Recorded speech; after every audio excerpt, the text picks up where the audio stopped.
Okay, so drum is a little bit different story than catfish. What I like to do, and again, some people would just cut this, fillet it, throw the rest of it away.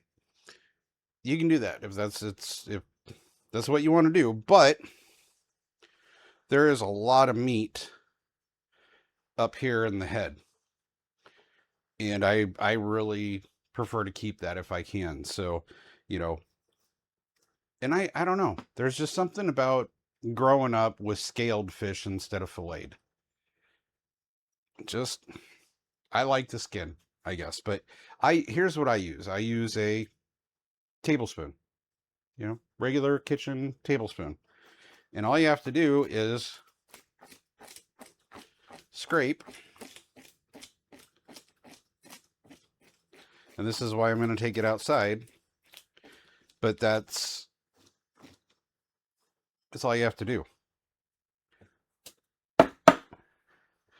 So I like to get the fins off first. That helps with scaling.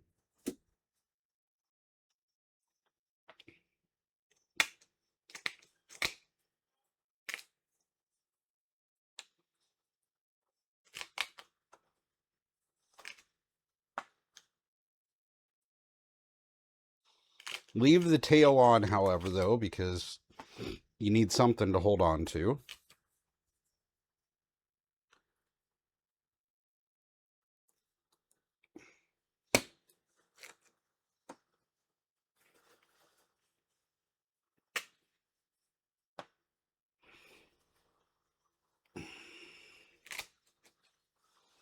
Okay.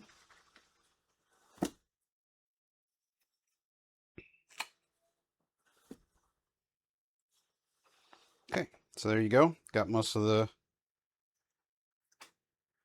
fins off. You can do this too with a knife on certain fish, but you're going to need a sturdier knife than a fillet knife. Some people do it with the sharp edge. Again, do you really want to dull your blade? I prefer not, so I'm going to run outside real quick and do this. Kind of back to square one now. We're going to kind of do the same thing that we did with the catfish. We're going to go in and cut the center.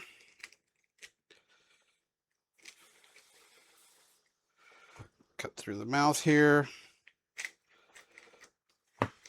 We can kind of open that up. I'm going to cut the breastplate.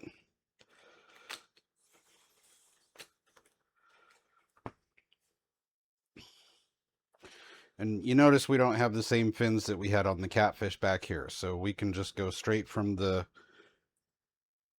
breastplate. Yeah, we're just going to go ahead and cut down. And this is pretty impossible to do if you don't get rid of the scales.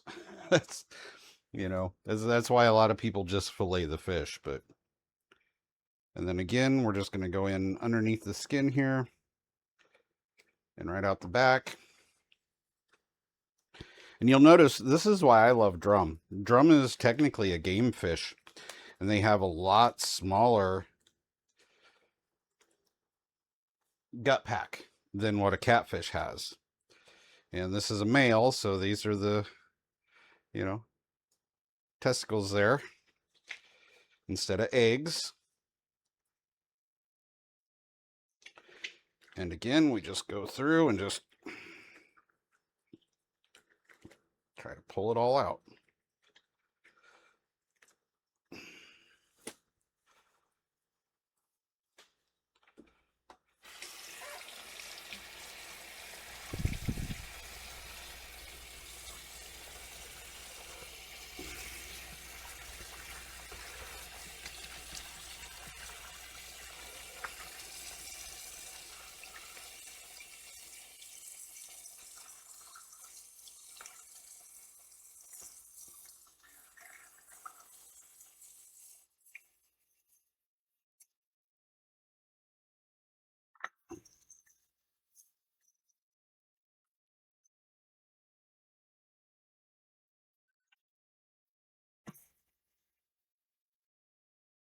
Okay.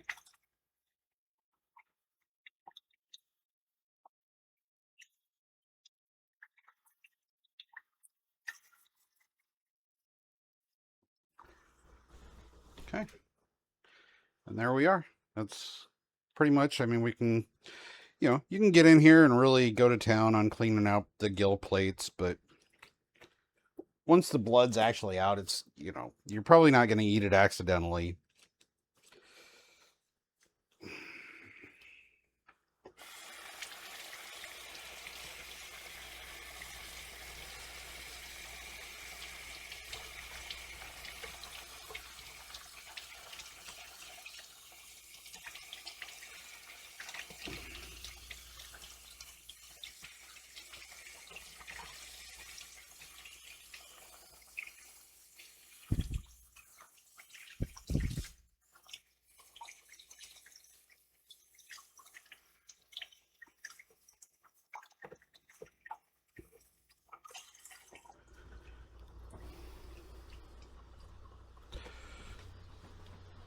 So let's show that again. That's pretty much what it looks like on the inside. On the outside, we can get rid of the tail.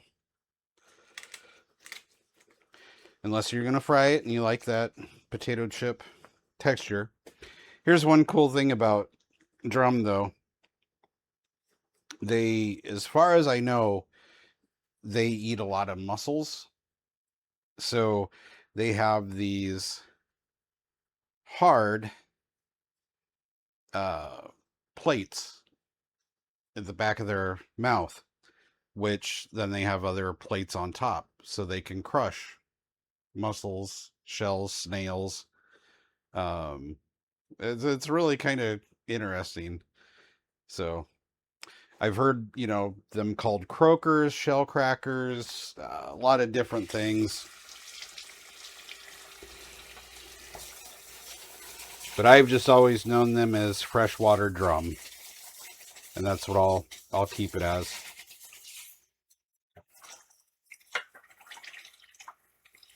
Just like with the catfish, I'll say this much. You're not going to probably want to eat them once they get too big.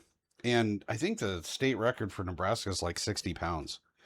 But for me, anything probably up to 10 pounds, 15 pounds would give you amazing meat. Because I think it's like sea bass. And they have saltwater drum too. They're just a beautiful fish, very similar to cod, in my opinion. And, same thing with the catfish. He's going to go in the fridge for a while. And now we've got an easy cleanup for the most part.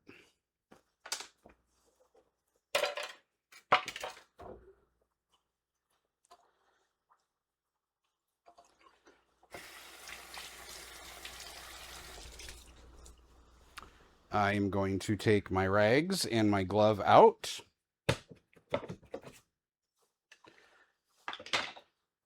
Box is going to go straight in the trash. I'll rinse off my rags, and that's pretty much it. So thanks for stopping by and checking this out, guys. I hope it helps. You can leave comments or questions down below. I'll try to answer them if I see them. And that's it for me tonight. Grain-free me. Signing out. Have a good one.